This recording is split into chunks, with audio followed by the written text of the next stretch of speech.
નમસ્કાર, હું ચિરાગ. આપનું સ્વાગત છે વધુ એક એપિસોડ એન્કાઉન્ટરના. અને આજે આપણી સાથે છે ગુજરાત ભાજપના પૂર્વ પ્રમુખ અને હાલમાં બીજેપીના રાષ્ટ્રીય ઉપાધ્યક્ષ એવા પુરુષોત્તમભાઈ રૂપાલા. આપનું સ્વાગત, પુરુષોત્તમભાઈ. નમસ્કાર.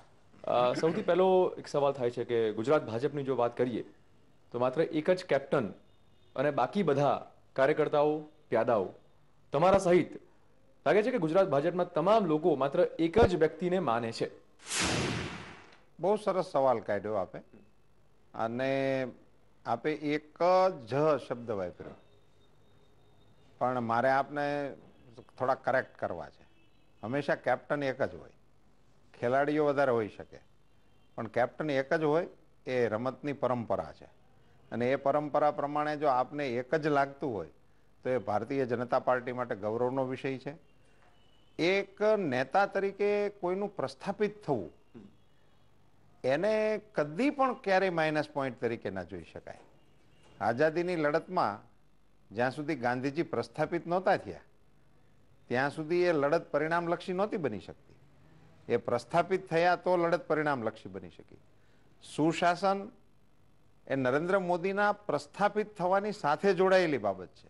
અને ભારતીય જનતા પાર્ટીમાં જો એમને એક જ કેપ્ટન તરીકે જોવામાં આવતા હોય તો એ ભારતીય જનતા પાર્ટી માટે ગૌરવનો વિષય છે, આનંદનો વિષય પણ છે. એ રીતે પણ જોવાય રહી વાત એ રીતે પણ જોવાય કે ક્યાંક ને ક્યાંક પક્ષ કરતા વ્યક્તિ મોટો થયો, એ એટલે વિરોધીઓ એવું જ કહે છે કે એ પછીનો વિષય છે. હા, બીજો ના, પણ એવું નથી, એવું નથી. બીજો એક વિષય એમાં તમે અગાઉ જોડ્યો હતો, એનો ખુલાસો કરવો જરૂરી લાગે છે. એમાં તમે પ્યાદા શબ્દ વાપર્યો હતો. ભારતીય જનતા પાર્ટીમાં કોઈ કાર્યકર્તાને કોઈ પ્યાદું બનાવી ના શકે. ભારતીય જનતા પાર્ટીના કાર્યકર્તાઓની એક ખુમારી અલગ હોય છે, એક વ્યવસ્થા અલગ હોય છે. એક સામાન્ય કુટુંબમાંથી આવેલો માણસ, નરેન્દ્રભાઈ મોદીનો કૌટુંબિક ઇતિહાસ એટલે શું? કયું કુટુંબ? આજે ભાઈ એમના પરિવારના કોઈ નામ અહીંયા કોઈ જાણતું નથી અને કોઈ એમને ઓળખતું પણ નથી. એ પ્રકારની એમની કોઈ પેલી નથી. અને તેમ છતાં આજે આપને પણ એમ કે એક જ શબ્દ લગાડવો પડે, એ એમના ઊભા થયેલા ચરિત્રનું કુલ પરિમાણ છે, પરિણામ નહીં, પરિમાણ છે. અચ્છા, હવે બીજો ક્વેશ્ચન જે હતો એ મને આન્સર આપો.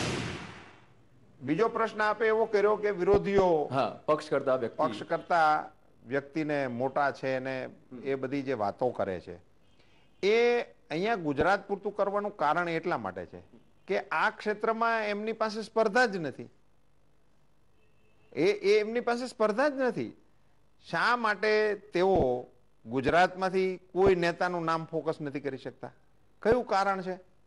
આ ગુજરાત આવતીકાલે ચૂંટાઈ અને તમારે જેમને સોંપવાનું છે, હું એમ નથી કહેતો મુખ્યમંત્રીનું નામ આપે, એ એવું તો કે અમે આના નેતૃત્વમાં ચૂંટણી લડીએ છીએ, એટલું તો કરે ખાલી, તો ખબર પણ પડે ગુજરાતને, ગુજરાતની જનતાને, અને તો તુલના થાય. હવે એ જ્યારે થઈ નથી શકતી, હું તમને એમ પૂછું છું કે ગુજરાત કોંગ્રેસના નેતા તરીકે દિલ્હીની આખી કોંગ્રેસને ચલાવે છે અહેમદભાઈ, એ ગુજરાતના છે. આખી દિલ્હીની કોંગ્રેસ અહેમદભાઈની સલાહ ઉપર ચાલે છે, અને છતાં તમે ગુજરાતમાં આવીને કેમ એ નામને ફોકસ કરીને એમને નેતા તરીકે માનીને કેમ લડતા નથી? એટલે અહેમદભાઈનું નામ ફોકસ થવું જોઈએ ગુજરાત માટે. હું એમના માટે એમ પૂછું છું, કોંગ્રેસ માટે. હવે જ્યારે એમની પાસે આ અગવડતા છે, તો ત્યારે એ અગવડતાનો સચોટ જવાબ નહીં આપવાને બદલે અમારા નેતા એમ કે પાર્ટી કરતા વ્યક્તિ મોટી થયા છે અને પાર્ટી કરતા વગેરે વગેરે, આ સિવાય એમાં બીજું કશું નથી. ગુજરાત ભાજપ અથવા તો ગુજરાતની વિકાસની જે તમે વાતો કરો છો, એ પરિસ્થિતિ માટે માત્ર એક જ વ્યક્તિ જવાબદાર છે એવું આ વ્યક્તિએ તો જાણે પહેલા ક્યારે કહ્યું જ નથી. ખુદ નરેન્દ્રભાઈના વાક્યો તમે કોટ અનકોટ કરી શકો છો કે નરેન્દ્રભાઈએ ક્યારેય આવું નથી કીધું કે આ વિકાસ માટે હું જવાબદાર છું. એવું એમણે ક્યારેય નથી કહ્યું. ગુજરાતના નહીં, દેશના લોકશાહીના ઇતિહાસમાં ગુજરાતની સુવર્ણ જયંતિની ઉજવણીમાં વિરોધ પક્ષના નેતાઓને સામેલ કરવાનું આમંત્રણ નરેન્દ્રભાઈ મોદીએ આપ્યું છે, જેના આપ બધા સાક્ષી છો. એમાં નરેન્દ્રભાઈએ વક્તવ્ય આપ્યું છે કે અત્યાર સુધી આ ગુજરાતને કંડારવામાં આ તમામ મુખ્યમંત્રી શ્રીઓનું યોગદાન છે અને એમને સાથે રાખીને આપણે કરવું જોઈએ. અને એમણે પહેલી વખત ગુજરાતની અંદર પહેલી વખત કોંગ્રેસ, ભાજપ, સમાજવાદી, રાજપ આવું કશું જ વિચાર્યા વિના તમામ મુખ્યમંત્રીશ્રીઓ અને તમામ ધારાસભ્યશ્રીઓ, ચૂંટાયેલા જનપ્રતિનિધિઓ ગુજરાત રાજ્યની સ્થાપના પછીના તમામ લોકોને આમંત્રણ આપવાનો ઓન રેકોર્ડ કાર્યક્રમ કર્યો છે અને એને સુવર્ણ જયંતિનું નામ આપ્યું હતું. ઓકે, એને ગુજરાતની વિકાસ ગાથાનું નામ બિલકુલ આપ્યું. વિકાસ ગાથાની આપણે વાત કરીએ. ગુજરાત ભાજપ આ વખતે વિકાસના મુદ્દા પર જ આખું ઇલેક્શન લડશે. વિકાસ સિવાય બીજો કોઈ મુદ્દો છે ખરો? અમારી દૃષ્ટિએ તો વિકાસ એ 2 નંબરનો મુદ્દો છે. અમારી દૃષ્ટિએ ગુજરાતની શાંતિ 1 નંબરનો મુદ્દો છે, ગુજરાતની સલામતી 1 નંબરનો મુદ્દો છે અને શાંતિ અને સલામતી હોવાને કારણે વિકાસ થયો છે એમ અમારે કહેવું છે. લોકોને અમે સમજાવવાના છીએ ભાઈ આ રાજ્ય છે ગુજરાત જે અત્યાર સુધી કોમી રમખાણો માટે કુખ્યાત હતું. ક્યાં ગયા એ ગુજરાતની શાંતિને ડોળનારા પરિબળો કોણ હતા? કોણ હતા જે છાશવારે ગુજરાતને બાનમાં લેતા હતા? એ પાત્રોના નામ મારે આ તમારી ચેનલનો સમય બગાડવો નથી એટલા માટે હું નથી લેવા માંગતો. અને એવા પરિબળો અને દિલ્હીથી આવેલા નેતાઓ, અમે ક્યાં તમને ક્યાંય બોર્ડ અહીં ગુજરાતમાં વાંચવા મળ્યું કે આ લોહ પુરુષ છે? તમે બોલો છો કે આ લહુ પુરુષ છે. તમારા મોઢામાં આ લોહી શેનું આવે છે જ્યારે આ રાજ્યમાં 10 વર્ષમાં 1 કલાકનો કર્ફ્યુ ન હોય એવો હિન્દુસ્તાનના કયો ભૂભાગ છે? કયો ભૂભાગ છે? કરો ને કોંગ્રેસના નેતા તરીકે. અને તમે અહીંયા આવીને તમારા એક મુખ્યમંત્રીને રજૂ કરો ને ભાઈ. હું ગુજરાત કોંગ્રેસના આગેવાનોને ખુલ્લે આમ એલાન કરું છું કે તમે અહીંયા જે વચનો આપો છો એ કોઈ એક જગ્યાએ ક્યાંય અમલ થાય છે?